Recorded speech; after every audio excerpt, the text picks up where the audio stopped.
વિશે તમને થોડી જાણ આપું. હું 37 બટાલિયન એનસીસીમાંથી આવું છું અને તમારી સાથે હવે મારું રેગ્યુલર ઇન્ટરેક્શન થશે અને હું તમારા લોકોને મળવા આવતો રહીશ વચ્ચે બરાબર. ફર્સ્ટ ઓફ ઓલ અને હું ગુજરાતી છું અને સૌરાષ્ટ્રનો જ છું. હું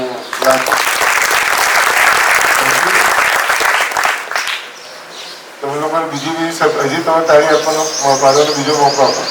હું તમારી જેમ એક વખત જુનિયર ડિવિઝન એનસીસીમાં આવી રીતે કંઈક બેઠો હતો અને એ હતું first Gujarat battalion NCC Ahmedabad right. તો હું કેંગરીનો જુનિયર ડિવિઝનનો સ્ટુડન્ટ રહ્યો છું. મારી પાસે હજી બી એ સર્ટિફિકેટ જે તમે લોકોને બધાને મળે છે એ મારી પાસે બી છે. હું શું કહેવાય સાર્જન્ટ હતો મારા સ્કૂલમાં અને એના લીધે હું થ્રુ અમારી સ્કૂલિંગમાં હું પ્રિફેક્ટ રહ્યો છું. મોનિટર અને પ્રિફેક્ટ રહ્યો છું. Yes just because of NCC. Yes તો તમે લોકો બહુ સારી જગ્યાએ આવ્યા છો. તમે લોકોએ જે સિલેક્શન કર્યું છે એનસીસીનું બહુ સારી જગ્યાએ કર્યું છે.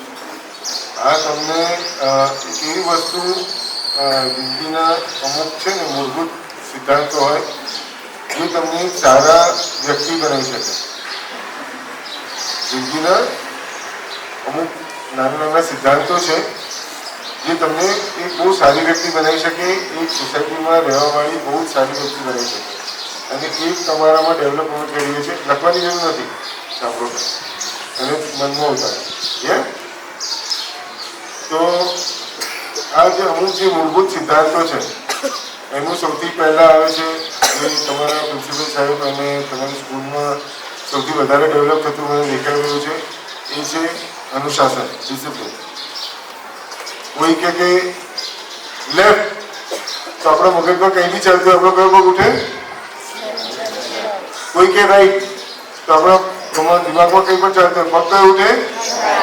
એટલે આપણો જે લીડર હોય, આપણા જે સૌથી ઉપર આપણી ઉપર જે લીડર હોય એનું શું કહેવાય આપણે કમાન્ડને સાંભળી અને એનું અનુકરણ કરતા હોઈએ હે ને. એટલે એક ડિસિપ્લિનની વસ્તુ છે કે દિમાગ ચલાવવાનું જ નહીં, કે પેલો કહે છે કરી નાખવાનું હે ને. This is how discipline comes in to play. This is વેર આપણું કલ્ચર છે, આપણું જે આપણું જે હાર્ટ છે, આપણું જે દિલ છે, આપણું જે ભારતીયતા છે એમાં બી વસ્તુ એવી છે ને કે ભાઈ મમ્મી પપ્પાએ કીધું એટલે કરવું પડે. તો એનો કન્સેપ્ટ આપણે શેમાં લઈએ છીએ? એનસીસીમાં લઈએ છીએ હે ને. બીજી વસ્તુ તમારી બહુ જ ઇમ્પોર્ટન્ટ વસ્તુ તમારા જીવનમાં ડેવલપ કરે છે અને તમારી સ્કૂલ સરપ્રાઈઝ અને જે કરી રહીશ કે એ બહુ જ ઇમ્પોર્ટન્ટ પ્રમાણિકતા કે તમારે કોઈ માણસને શું કહેવાય કોઈ તમારી સામે જોતું હોય કે ના જોતું હોય પણ તમારી કાર્યવાહી તો સાચી જ થવી જોઈએ. કારણ કે કોણ જુએ છે આપણને? ભગવાન જુએ. ભગવાન કહો, ઈશ્વર કહો, અલ્લાહ કહો, જીસસ ક્રાઇસ્ટ કહો, વાહેગુરુ કહો, જે બી માણસને આપણે માનતા હોઈએ એ આપણને જોઈ રહ્યા છે. એટલે કોઈ વ્યક્તિ આપણને જુએ કે ના જુએ આપણી કાર્યવાહી શૈલી શું હોવી જોઈએ? અવાજ નથી આવતો. યસ, આપણી કાર્યવાહી કેવી હોવી જોઈએ? કોઈનું ખોટું ના કરવું જોઈએ. યસ. ત્રીજી ઇમ્પોર્ટન્ટ આસ્પેક્ટ તમને શીખવાડે છે એનસીસી એ છે લોયલ્ટી. લોયલ્ટીનો મતલબ એવો થઈ શકે કે મારું આ ઓર્ગેનાઇઝેશન છે એનસીસી અને હું જ્યાં બી જોઉં મેં એનસીસીનો યુનિફોર્મ પહેર્યો હોય તો મારે એ પ્રમાણે મારી એવી છબી ઊભી કરવાની લોકોમાં કે લોકો મને એક એનસીસી કેડેટ તરીકે ઓળખે. વાત સમજી ગયા બધા? જ્યાં બી આપણે જઈએ આપણે યુનિફોર્મ પહેર્યો હોય કે ના પહેર્યો હોય પણ આપણને કઈ રીતે ઓળખે કે આ એનસીસી કેડેટ છે, ફલાણી સ્કૂલના છે. એ મારી loyalty towards my organization, that is NCC, that is your school હે ને.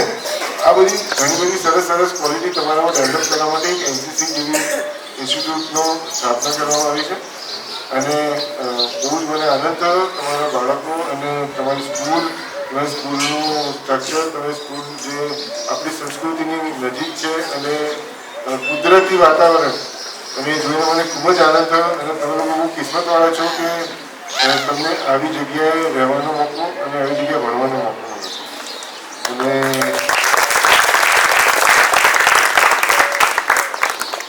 Thank you so much. અને હું આવીશ, ફરી તમે લોકોને મળીશ અને રેગ્યુલરલી હું આવતો રહીશ કારણ મને બાળકો સાથે વધારે મજા આવે. Thank you so much.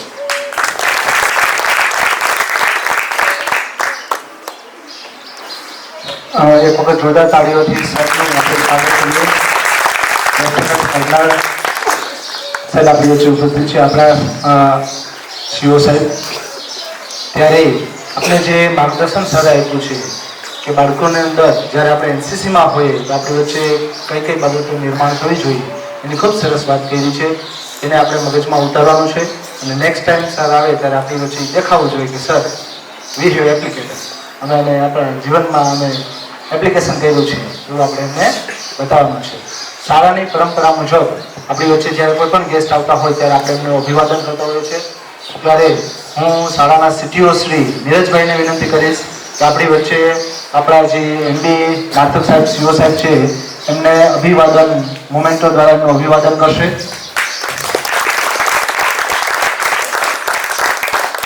આદિનો રૂમાલ, અશોક સ્તંભ પેનથી એમનું અભિવાદન કરશે.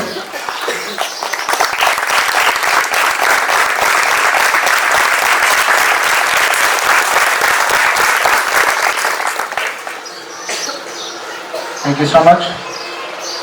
હું પ્રિન્સિપાલને વિનંતી કરીશ કે શૈલેષ કુમાર છે એમનું પણ ખાદીનો રૂમાલ અને અભિવાદન એમનું કરશે, પેન અને ખાદીનો રૂમાલ.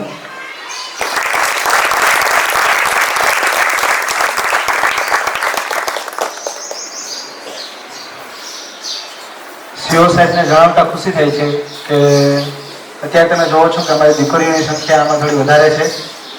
અમારો ગર્લ્સ યુનિટ છે અહીંયા અને બોયઝ યુનિટમાંથી બોયઝ અહીંયા આવ્યા છે, જેમાં આપણી વચ્ચે જેડબલ્યુમાં 23 ગર્લ્સ છે અને જેડીમાં 27 ભાઈઓ છે અને એવી રીતના એસડબલ્યુમાં 32 અમારી પાસે ગર્લ્સ છે અને 48 બોયઝ છે.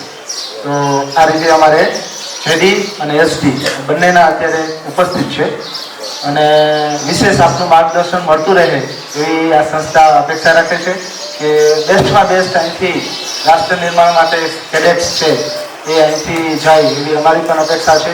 તો આપના માર્ગદર્શન હેઠળ આ બાળકોને ખૂબ સારો લાભ મળે અને એનસીસીનો જે હેતુ છે સરકાર જે ખર્ચ કરી રહી છે એનસીસી આર્મી અને નેવી માટે, તો એમાં જે આર્મી આપણી પાસે છે એનસીસી આર્મી, તો એનો જે હેતુ છે એ આપણે પૂરેપૂરો સિદ્ધ કરવા માટે આ સંસ્થા હંમેશા કટિબદ્ધ છે.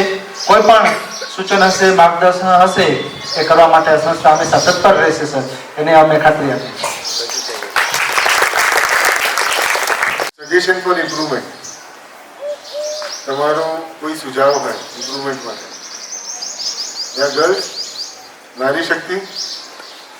સર અમારું બી સર્ટિફિકેટ કમ્પ્લીટ થાય ત્યારે થોડુંક લેટ આવે, એના કારણે અમને એનો લાભ કોલેજમાં ન મળે, તો એ થોડુંક વહેલું આવે તો. ઓકે, કેટલું લેટ થઈ ગયું તમારે? થોડુંક એક બે મહિનો થોડુંક લેટ આવે, 1 મહિનો લેટ આવે. ઓકે, બીજું કંઈ સુઝાવ? હાજી બોલો. આપણે જ્યારે સ્કૂલ ચાલુ હોય ત્યારે તો આપણે જે ટાઈમ કરનાર છુટ્ટીઓમાં જ્યારે ઓકે, છુટ્ટીઓમાં કેમ જોઈએ છે? હું સિનિયર ડિવિઝનમાં જોઈએ છે. Thank you.